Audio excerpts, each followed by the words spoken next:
আসসালামু আলাইকুম। Technique easy এডুকেশনের পক্ষ থেকে নবম দশম শ্রেণীর শিক্ষার্থীদের জানাচ্ছি শুভেচ্ছা। আজকের পর্বে আমরা একাদশ অধ্যায়ের পরাগায়নের মাধ্যম যে টপিকটা ওইটা নিয়ে তোমাদের সাথে আলোচনা করব। এখন পরাগায়নের মাধ্যম কি জিনিস, পরাগায়ন কি জিনিস? পরাগায়ন বলতে আমরা কিন্তু আগের পর্বটাতেও বলছিলাম পরাগ সংযোগকে পরাগায়ন বলে। কোনো একটা উদ্ভিদের বা ফুলের পরাগরেণু অন্য একটা উদ্ভিদের বা একই ফুলের একই প্রজাতির ভিন্ন দুইটা ফুলের যে কোনো ভাবে হইতে পারে অন্য একটা ফুলের তোমার হচ্ছে গর্ভমুণ্ডে পতিত হয়ে যাওয়ার ঘটনাকে পরাগায়ন বলে। তাহলে পরাগায়নের মাধ্যম তার মানে কোন মাধ্যমে পরাগায়নটা সম্পন্ন হচ্ছে ওইটাকে আমরা কি বলবো? পরাগায়নের মাধ্যম। পানির মাধ্যমে হইতে পারে, প্রাণীর মাধ্যমে হইতে পারে, পতঙ্গের মাধ্যমে হইতে পারে, বায়ুর মাধ্যমেও হইতে পারে, মানুষের মাধ্যমেও হইতে পারে, কৃত্রিম উপায়ে। যেমন তুমি যদি হাতে এরকম কোনো একটা ফুলের উপরে যদি তুমি এভাবে ড্যাব ড্যাব করো, দেখবা হচ্ছে তোমার হাতে কিছু হলুদ হলুদ গুঁড়া অনুভব করতেছো, ওইটাই হচ্ছে তোমার পরাগরেণু। ওইটা যায় অন্য একটা উদ্ভিদের গর্ভমুণ্ডে মানে সংযোগ করায় দাও, দেখবা পরাগায়ন সম্পন্ন হয়ে গেছে। তাহলে তুমিও একটা মাধ্যম হিসেবে কাজ করতে পারতেছো। তাহলে এই যে মাধ্যমগুলা, এগুলো হচ্ছে আমাদের পরাগায়নের মাধ্যম। অনেক অনেক মাধ্যম আছে। এখন কি বলছে? পতঙ্গ পরাগী ফুল কোনটা? তার মানে পরাগায়নের মাধ্যম ওর হচ্ছে পতঙ্গ, তাই না? পোকামাকড়ের মাধ্যমে। পতঙ্গ আর প্রাণী এই জায়গাটা হচ্ছে তোমাকে একটু খেয়াল রাখতে হবে। পতঙ্গ আর প্রাণীর ভিতরে আমরা চলো আগে এখানে একটু পড়াশোনা করি, তারপরে হচ্ছে এমসিকিউ সমাধান করতে যাব। পতঙ্গ পরাগী ফুল তার মানে পতঙ্গ বলতে আমরা ওই সব পোকাদেরকে বুঝি যারা হচ্ছে উঠতে পারে। তাহলে ছোট ছোট পোকা যারা উঠতে পারতেছে ওরা হচ্ছে তোমার পতঙ্গ। তাহলে আমরা প্রজাপতি, মৌমাছি, পিঁপড়াদেরকেও পতঙ্গ বলা যায়। পিঁপড়া যদি উঠতে পারে না, সেক্ষেত্রে এদের মাধ্যমে যদি পরাগায়ন সম্পন্ন হয় তাহলে আমরা কি বলবো? ওরা হচ্ছে পতঙ্গ পরাগী ফুল। তাহলে জবা, সরিষা আর কুমড়ার ক্ষেত্রে আমরা এই পতঙ্গ পরাগী ফুল মানে ওদেরকে বলতে পারি, কারণ ওদের পরাগায়ন পতঙ্গের মাধ্যমে সম্পন্ন হয়। এরপরে প্রাণী পরাগী ফুল।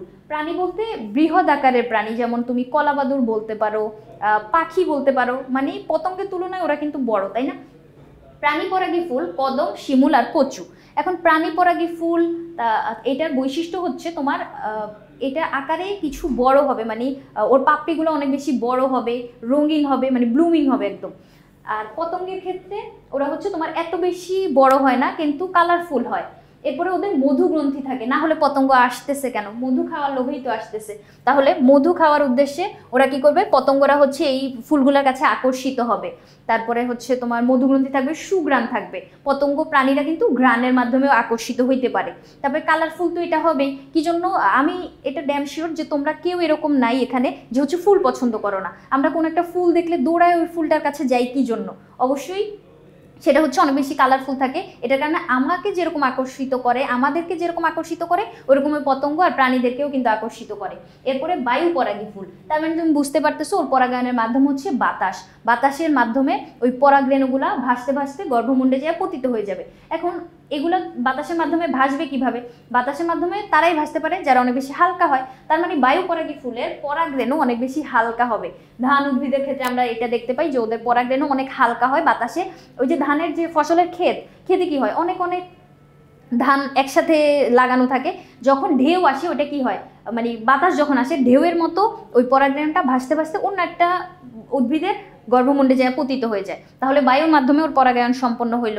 আবার ওই পরাগরেণুটাকে একসেপ্ট করার জন্য ওইটার যে গর্ভমুণ্ডটা থাকে, গর্ভমুণ্ডটা এরকম পালকের মতো ছড়ানো থাকে। তাহলে পালকের সাথে ওই বাতাসে উঠতে থাকা ওইটা যে আটকায় যাবে, পালকের সাথেও আটকাইতে পারে, অথবা ওর মাঝখানে হচ্ছে তোমার আঠা থাকে, আঠার সাথেও যে আটকায় যেতে পারে। তাহলে আঠালো হয়, শাখান্বিতও হয়। ওইটা আমরা বায়ু পরাগী ফুলের ক্ষেত্রে দেখতে পাবো, যেটা ধান গাছ হচ্ছে এটার উদাহরণ। পানি পরাগী ফুল। তার মানে তুমি বুঝতেই পারতেছো এখানে পরাগায়নের মাধ্যম হচ্ছে আমাদের পানি। পানিতে শ্যাওলা জাতীয় উদ্ভিদ থাকে, হাইড্রোলা থাকতে পারে, মানে পানিতে থাকা যে কোনো উদ্ভিদ। এখন ওই যে উদ্ভিদগুলা ওরা কি করে? ওরা হচ্ছে তোমার পুরুষ যে পুষ্পটা থাকে ও কিন্তু তোমার পানির লেয়ারের কাছাকাছি, মনে করো এটা যদি পানির লেয়ার হয়, এই জায়গাটায় ও হচ্ছে অবস্থান করবে, মানে ওর যে দণ্ডটা ওটা পানির লেয়ার পর্যন্তই থাকবে, নিচের দিকে পানির দণ্ড। কিন্তু স্ত্রী পুষ্প যারা থাকে ওদের ক্ষেত্রে কি হয়, তোমার দণ্ডটা অনেক বেশি লম্বা হয়, আর এর উপরে হচ্ছে ফুলটা থাকে। তুমি যদি এরকম কখনো দেখো তাহলে বুঝবো এটা হচ্ছে স্ত্রী পুষ্প। আর ছোট এরকম পানির লেয়ার বরাবর যদি দেখো সেক্ষেত্রে এটা কি হবে? পুরুষ পুষ্প। পুরুষ পুষ্পটা যখন ওদের পরাগায়নের সময় হয়, ওর বৃন্তচ্যুত হয়ে ও পানিতে ভাসা শুরু করে দেয়। ভাসতে ভাসতে কোনো একটা স্ত্রী পুষ্পের কাছে চলে যায়, গিয়ে ওই জায়গাটায় ওর পরাগায়ন পানিতে ছেড়ে দেয়। পানিতে ছেড়ে দিলে এইখান দিয়ে ভিতর দিয়ে হচ্ছে ওর পরাগায়নটা সম্পন্ন হয়ে যায়। তাহলে পানির মাধ্যমে ওদের পরাগায়ন সম্পন্ন হইলো। তাহলে আমরা ওদেরকে কি বলবো? পানি পরাগী ফুল বলবো। এই ফুলগুলোতে সুগন্ধ থাকাটা এত প্রয়োজনীয় না। আবার বায়ুপরাগী ফুলের ক্ষেত্রে এখানে বাতাসের মাধ্যমে হচ্ছে তোমার সুগন্ধ দিয়ে কাকে আকর্ষণ করবা? ধান গাছে কি সুগন্ধ থাকতে দেখি আমরা? না, এই জায়গায় হচ্ছে ফুলগুলো সুগন্ধ মুক্ত হয়। তাহলে আমরা এই যে পরাগায়নের মাধ্যম, ওদের বৈশিষ্ট্য অনুযায়ী কিছু পরাগায়নের মাধ্যম দেখলাম। এখন এই কনসেপ্টটা থেকে আমরা হচ্ছে প্রশ্নগুলোর উত্তর দিব। চলো কি বলছে দেখো তো। পতঙ্গ পরাগী ফুল কোনটা? একটু আগেই আমরা দেখছি পতঙ্গ পরাগী ফুল হচ্ছে জবা, সরিষা, কুমড়া। চলো দেখো তো অপশনে জবা, সরিষা, কুমড়া তুমি কোথাও দেখতে পাচ্ছ নাকি? হ্যাঁ, আমি তো কুমড়া সরিষা এখানে পেয়ে গেছি। জবা, কুমড়া, সরিষা, তাই না? জবা, ধান হচ্ছে আমাদের কি ছিল? বায়ু পরাগী। ধান হচ্ছে বায়ু পরাগী। কচু আমরা কোথায় দেখছিলাম? কচু ফুলটা দেখছিলাম হচ্ছে তোমার প্রাণী পরাগীতে। প্রাণী পরাগীতে হচ্ছে কচু ফুল দেখছিলাম। আর সরিষা আমরা কোথায় বলবো? সরিষা হচ্ছে আমাদের পতঙ্গ পরাগী ফুল। ধান হচ্ছে বায়ু পরাগী, কচু হচ্ছে আমাদের প্রাণী পরাগী। তারপরে আখ যে উদ্ভিদটা, এটা হচ্ছে তোমার এখানে আর এটা জেনে রাখতে পারো, আখ হচ্ছে আমাদের C4 একটা উদ্ভিদ। C4 উদ্ভিদ যেখানে খাদ্য তৈরির জন্য C4 চক্রটা সম্পন্ন হয়। তাহলে আমাদের বলছে পতঙ্গ পরাগী। পতঙ্গ পরাগী হচ্ছে আমাদের সরিষা।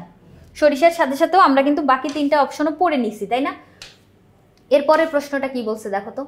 কোনটি পতঙ্গ পরাগী ফুল? একই প্রশ্ন আবার আসছে। দেখো তো এই প্রশ্নটা বোর্ডে কতবার রিপিট আসছে, তার মানে তুমি বুঝতেই পারতেছো যে কোনটা বায়ু পরাগী কোনটা পতঙ্গ পরাগী।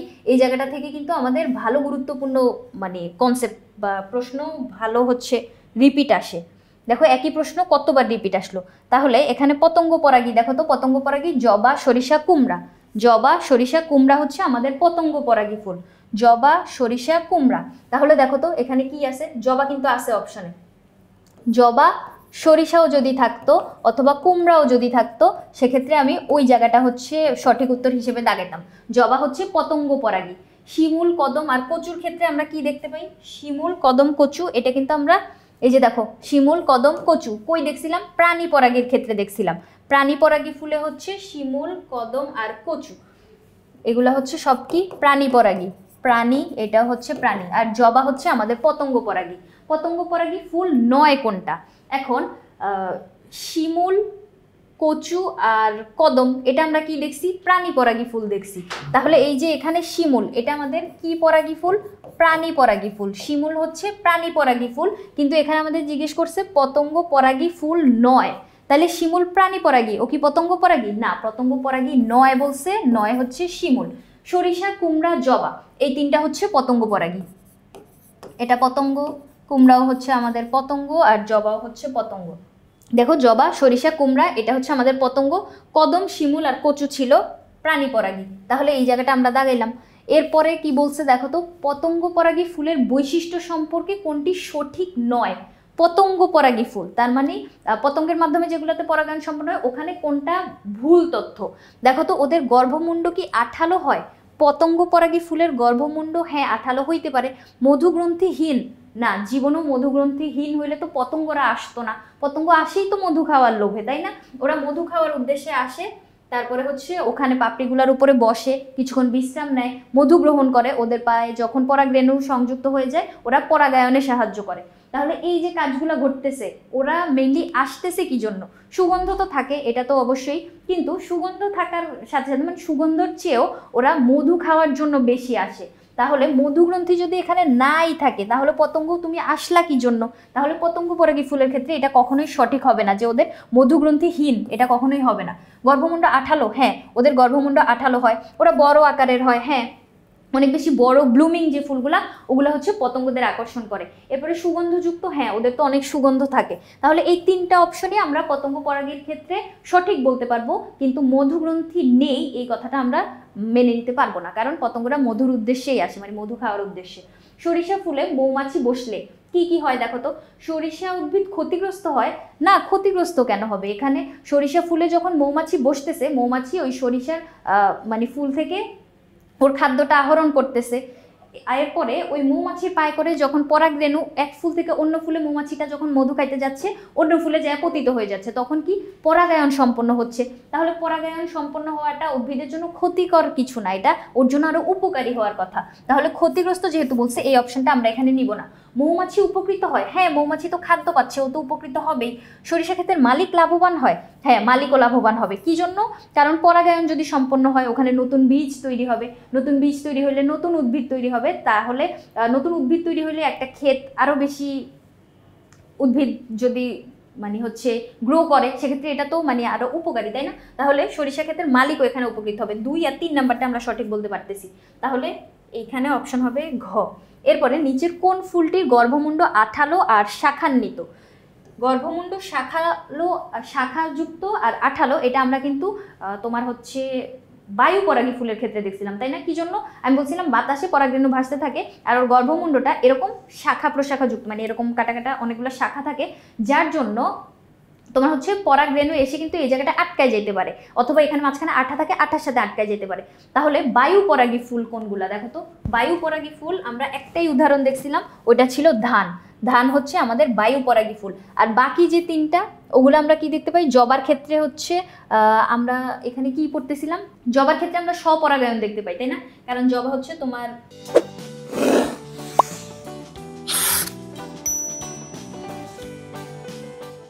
এক উভলিঙ্গ যে একটা ফুল, স্বপরাগায়ন দেখতে পাই। এরপরে হচ্ছে তোমার পতঙ্গের মাধ্যমে পরাগায়নের ক্ষেত্রে দেখো তো, পতঙ্গের ভিতরেও কিন্তু জবা, সরিষা আর কুমড়া ছিল। তাহলে এই 3টা অপশনই তো এখানে বলা আছে, এই যে জবা, সরিষা বলে দেওয়া আছে। আর কদম, কদম হচ্ছে প্রাণীর মাধ্যমে হয়, তাই না?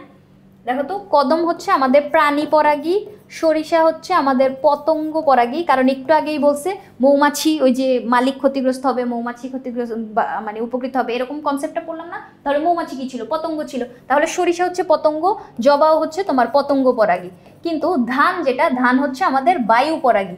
তাহলে বায়ু পরাগী ফুল হচ্ছে আঠালো আর শাখান্বিত গর্ভমুণ্ড। বায়ু পরাগী ফুলের বৈশিষ্ট্য চলো দেখি। ফুলগুলা রঙিন হবে, মধুগ্রন্থিযুক্ত হবে না, এখানে রঙিন আর মধুগ্রন্থি থাকার কোনো দরকার নেই, কারণ ওদের কাছে পতঙ্গ আসে না। পতঙ্গ আসবে কাদের কাছে? যাদের কাছে মধু থাকবে। তাহলে এই যে ধানের ক্ষেত্রে বা বায়ু পরাগী ফুলের ক্ষেত্রে আমরা কিন্তু রঙিন দেখি না। ধান কি রঙিন হয়? তুমি কি কখনো লাল, সবুজ, নীল, হলুদ কালারের ধান দেখছো? না তো, আমি তো দেখি নাই। তাহলে ওরা রঙিনও হয় না, মধুগ্রন্থি ওদের থাকে না। ফুলগুলো হালকা আর মধুগ্রন্থিহীন। হ্যাঁ, ফুল হালকা বলতে হচ্ছে ওখানের পরাগরেণুগুলোও হালকা হয়, ওদের ফুলটাও হালকা হয়। আর মধুগ্রন্থি নেই, হ্যাঁ এই কথাটা ঠিক। তাহলে মধুগ্রন্থিহীন। গর্ভমুণ্ড আঠালো আর শাখান্বিত, হ্যাঁ এই যে এখানেই তো আমরা তখন পড়ছিলাম, এই যে এই কথাটাই তো বলছে, তাই না? তাহলে গর্ভমুণ্ড আঠালো আর শাখান্বিত হবে। 2 আর 3 নাম্বারটা এখানে আমরা সঠিক বলতে পারতেছি। এরপরের প্রশ্নটায় যাও। কোন ফুলে সুগন্ধ নেই? সুগন্ধ নেই আমরা জানি হচ্ছে বায়ু পরাগী ফুলের ক্ষেত্রে। তাহলে গোলাপ দেখো, গোলাপ ফুলে তো অনেক গ্রান আছে, এটা তো আমরা সবাই জানি, তাই না? তাহলে গোলাপ এখানে বাদ যাবে শিওর একদম। এরপরে সরিষার ক্ষেত্রে, সরিষা হচ্ছে আমাদের পতঙ্গ পরাগী, পতঙ্গ আকর্ষিত হবে, ওখানে কিন্তু সুগন্ধ থাকবে, সুগন্ধের কারণেও আকর্ষিত হয়। তাহলে সুগন্ধ নেই বলছে। রজনীগন্ধা, ওরে বাবা এখানে তো অনেক সুগন্ধ থাকে, এটা তো কখনোই সুগন্ধ নেই আমরা বলতেই পারবো না। পাতা শ্যাওলা যেটা পানি পরাগী ফুলের ক্ষেত্রেও কিন্তু আমরা সুগন্ধহীনতা দেখতে পাই, মানে এটা ওর একটা বৈশিষ্ট্য। পানি পরাগী ফুল সাথে বায়ু পরাগী ফুলও যদি হইতো সেক্ষেত্রেও হচ্ছে আমরা সুগন্ধহীন মানে কথাটা বলতে পারতাম। বায়ু আর পানির ক্ষেত্রে এখানে হচ্ছে সুগন্ধ লাগে না। তাহলে কোন ফুলে সুগন্ধ নেই? পাতা শ্যাওলাতে হচ্ছে সুগন্ধ নেই। পুং পুষ্পের বৃত্ত ছোট থাকে কোন পরাগী ফুলে? একটু আগে আমি কিন্তু নোটের ভিতর ছবি আঁকে দেখাইছিলাম। পানিতে বসবাস করে যে উদ্ভিদগুলা, ওদের ক্ষেত্রে পুরুষ পুষ্পের দণ্ডটা হচ্ছে তোমার ছোট হয়, যেটা পানিতে ভাসতে ভাসতে স্ত্রী পুষ্পের কাছে চলে যায়, তাই না? তাহলে এখানে খুঁজো যে পানি পরাগী ফুল বলছে নাকি। হ্যাঁ, এই যে পানির মাধ্যমে পরাগায়ন সম্পন্ন হয়। বায়ু পরাগী ফুলের ক্ষেত্রে আমরা কি দেখতে পাই? বাতাসের মাধ্যমে সম্পন্ন হয়, যেগুলো হচ্ছে ফুলগুলো অনেক হালকা থাকে, গর্ভমুণ্ড শাখান্বিত আর আঠালো থাকে, এটার বৈশিষ্ট্য বললাম। এরপর প্রাণী পরাগী ফুলের ক্ষেত্রে ওদের অবশ্যই হচ্ছে ফুলগুলো অনেক বেশি বড় হবে, সুগন্ধ থাকবে, তারপরে হচ্ছে তোমার রঙিন হবে পাপড়িগুলা, এই বৈশিষ্ট্যগুলা। পতঙ্গের ক্ষেত্রে অবশ্যই মধু থাকতে হবে, অবশ্যই সুগন্ধ থাকতে হবে। তাহলে তোমার এই একটা বৈশিষ্ট্য পানির জন্য আমরা জানলাম। এটা পড়ে বাকি অপশনগুলোতে কি বলছে ওদের বৈশিষ্ট্যগুলোও জানার চেষ্টা করবো। দেখো আমি কিন্তু এভাবেই সমাধান করতেছি, একটা প্রশ্নের একটা উত্তর পড়ে কিন্তু আমি চলে যাচ্ছি না, বাকি অপশনগুলো নিয়ে হচ্ছে একটু ঘাটাঘাটি করতেছি, এতে করে তোমার সুন্দর একটা প্রিপারেশন হবে বলে আমি মনে করি। পানি পরাগী ফুলের ব্যাপারে কোনটি ভুল? ঠিক আছে, কোনটা ভুল আমরা দেখি। দেখো তো, পানি পরাগী ফুল কি তোমার ক্ষুদ্র আর হালকা হয়? ওদের না, ক্ষুদ্র আর হালকা কিন্তু এটা হইতে পারে। তারপরে পুরুষ পুষ্পের বৃন্ত ছোট হয়, হ্যাঁ এটা তো আমরা একটু আগেই বললাম, এই যে পুরুষ পুষ্পের বৃন্ত হচ্ছে ছোট হবে। উদাহরণ পাতাশালা, হ্যাঁ পাতাশালা তো পানিতে থাকে, ঠিক আছে। সুগন্ধযুক্ত, নো, এখানে সুগন্ধ থাকার কোনো দরকারই নেই, কারণ এখানে তোমার পতঙ্গরা আকর্ষিত হচ্ছে না, তোমার হচ্ছে পানির ভিতরে তুমি থাকতেছো, তোমার এত সুগন্ধের দরকার নাই। যখন পরাগায়নের সময় হবে পুরুষ পুষ্পটা নিজে নিজে বৃন্তচ্যুত হয়ে স্ত্রী পুষ্পের কাছে গিয়ে ওখানে পরাগরেণু দিয়ে ওখানে পরাগায়ন সম্পন্ন হয়ে যাবে। এখানে তোমার ঘ্রাণ থাকা না থাকা দিয়ে কোনো মানে এটা ওদের বৈশিষ্ট্য হিসেবে আমরা নিতে পারি না। তাহলে কোনটা ভুল? সুগন্ধযুক্ত বলছে, তো ওদের তো সুগন্ধ নেই, তাহলে আমরা এই অপশনটাকে ভুল বলতে পারি। পাখির মাধ্যমে কোনটি পরাগায়ন হয়? পাখির মাধ্যমে পরাগায়ন বলতে আমরা প্রাণী পরাগায়ন মানে প্রাণী পরাগী ফুলটাকে বুঝতেছি। পাখি তো এক ধরনের প্রাণী, তাই না? পাখি কিন্তু আমরা পতঙ্গ বলবো না, ওইটা কিন্তু পতঙ্গ পরাগী না। পতঙ্গ পরাগী আর প্রাণী পরাগী এই দুইটা জায়গাটাই হচ্ছে একটু খেয়াল রাখবা, যেটা আমি ছোটবেলায় সবসময় ভুলাই যেতাম। তাহলে পাখি পরাগী ফুল, তার মানে এখানে আমাদের প্রাণী পরাগী ফুলটা নিতে হবে। প্রাণী পরাগী পাখির মাধ্যমে কোনটি পরাগায়ন হয়, তার মানে প্রাণী পরাগী ফুল আমাদেরকে এখানে নিতে হবে। তাহলে প্রাণী পরাগী ফুল আমরা কোনটা কোনটা শিখছি? প্রাণী পরাগী ফুল কদম, শিমুল আর কচু। কদম, শিমুল, কচু। দেখো তো অপশনে তুমি এই তিনটার একটাও দেখতে পাচ্ছ নাকি? কদম, শিমুল আর কচু। হ্যাঁ আমি কিন্তু শিমুল দেখতে পাচ্ছি। শিমুল না থেকে যদি এখানে কদম দিয়ে দিত অথবা যদি কচু দিয়ে দিত সেক্ষেত্রেও কিন্তু আমি এই অপশনটাই দাগাইতাম। আর কুমড়া, সরিষা, ধান, এই ক্ষেত্রে আমরা কি দেখতে পাই? সরিষার ক্ষেত্রে তো আমরা হচ্ছে তোমার পতঙ্গ পরাগী দেখতে পাই, মানে পতঙ্গের মাধ্যমে ধান হচ্ছে তোমার বায়ুর মাধ্যমে, কুমড়াও হচ্ছে তোমার পতঙ্গের মাধ্যমে। এবার প্রাণী পরাগী ফুল কোনটি? প্রাণী পরাগী ফুল, প্রাণী পরাগী ফুল হচ্ছে আমাদের শিমুল, কদম, কচু। ধান হচ্ছে বায়ু পরাগী, জবা হচ্ছে তোমার পতঙ্গ পরাগী, কুমড়াও হচ্ছে পতঙ্গ পরাগী, কদম হচ্ছে আমাদের প্রাণী পরাগী। কদম অথবা শিমুল অথবা কচু, কদম, শিমুল, কচু যে কোনো একটা থাকলে হচ্ছে আমরা এই জায়গাটা দাগাতাম। তাহলে প্রাণীর মাধ্যমে কদমের এখানে হয়। আর বাকি অপশনগুলোও কিন্তু আমি পড়ে নিছি, কারণ বাকিগুলো থেকে যদি প্রশ্ন করতো বা ঘুরে বেঁচে করতো সেক্ষেত্রে আমি অ্যান্সার করতে পারতাম। কোন পরাগী ফুল ছোট হলে পুষ্পমঞ্জরিতে সাজানো থাকে? এখন পুষ্পমঞ্জরি কি জিনিস এই কনসেপ্টটা আগে বুঝো। দেখো পুষ্পমঞ্জরি হচ্ছে এরকম একটা দণ্ড, মানে এরকম একটা উদ্ভিদের শাখা যেখানে একটা বিশেষ নিয়মে তোমার ফুলগুলো সাজানো অবস্থায় থাকবে। নিচের দিকে তোমার বড় ফুলগুলো থাকবে, উপরের দিকে তুমি যত উঠবা এখানে কি হবে? তোমার সর্বকনিষ্ঠ ফুলগুলো থাকতেছে, মানে ছোট। এরকম স্টিক কিন্তু আমরা উদ্ভিদে মানে অনেক জায়গায় হচ্ছে দেখতে পাই। তাহলে এই যে পুষ্পমঞ্জরি থাকতেছে, পুষ্পমঞ্জরি ওই ডাল সহ ফুল সহ পুরা জায়গাটুকু, মানে এই ফুল সহ ডাল পুরাটাকে আমরা পুষ্পমঞ্জরি বলবো। পুষ্পমঞ্জরি আবার তোমার দুই ধরনের হয়, একটা হচ্ছে তোমার বৃদ্ধি যদি অসীম হইতেই থাকে, এরকম লম্বা হইতেই থাকে, ওইটাকে আমরা বলবো নিয়ত পুষ্পমঞ্জরি। আর বৃদ্ধি যদি থেমে যায় তখন ওইটাকে বলবো হচ্ছে অনিয়ত। নিয়ত পুষ্পমঞ্জরি হচ্ছে যদি থেমে যায়, আর বৃদ্ধি যদি অসীম হইতে থাকে সেটাকে আমরা বলবো অনিয়ত। এখন বায়ু পরাগী ফুলের ক্ষেত্রে আমরা এরকম ডাল কখনোই দেখি না, বায়ু পরাগী ফুলের ক্ষেত্রেও না, পতঙ্গ পরাগী ফুলের ক্ষেত্রেও না, পানি পরাগী ফুলের ক্ষেত্রেও না, আমরা প্রাণী পরাগী ফুলের ক্ষেত্রে এরকমটা দেখতে পাই। কোন ফুল ছোট হলেও পুষ্পমঞ্জরিতে সাজানো থাকে? ছোট হলেও প্রাণী পরাগী ফুলগুলো হচ্ছে আমাদের পুষ্পমঞ্জরিতে এভাবে সাজানো অবস্থায় থাকে। তাহলে এখানে আমাদের উত্তরটা কি হলো? এটা হচ্ছে প্রাণী পরাগী ফুল, তাই না? এরপরে পলাশ একটি উজ্জ্বল কমলা রঙের বড় আকর্ষণীয় ফুল, মানে পলাশ যে ফুলটা এটা হচ্ছে উজ্জ্বল কমলা রঙের আর বড় একটা আকর্ষণীয় ফুল। এতে কি ধরনের পরাগায়ন সম্পন্ন হবে? আমরা জানি এরকম বড় উদ্ভিদ যদি মানে বড় ফুল যদি হয়, অনেক বেশি কালারফুল যদি হয়, সেক্ষেত্রে আমরা প্রাণীর মাধ্যমে পরাগায়ন দেখতে পাই। অনেক বেশি ফুল যখন আকারে বড় হবে ওইটা হচ্ছে প্রাণী পরাগীর উদাহরণ। তাহলে বায়ুর ক্ষেত্রে আমরা এটা দেখতে পাই না, বায়ু পরাগীতে হচ্ছে আমরা ধান বলতে পারি। পতঙ্গ পরাগীর ক্ষেত্রে হচ্ছে আমরা মধুগ্রন্থিযুক্ত সুগন্ধযুক্ত দেখতে পাই, কিন্তু হচ্ছে তোমার এটাতে আমরা কি বলতে পারি? জবা, কুমড়া, সরিষা, তাই না?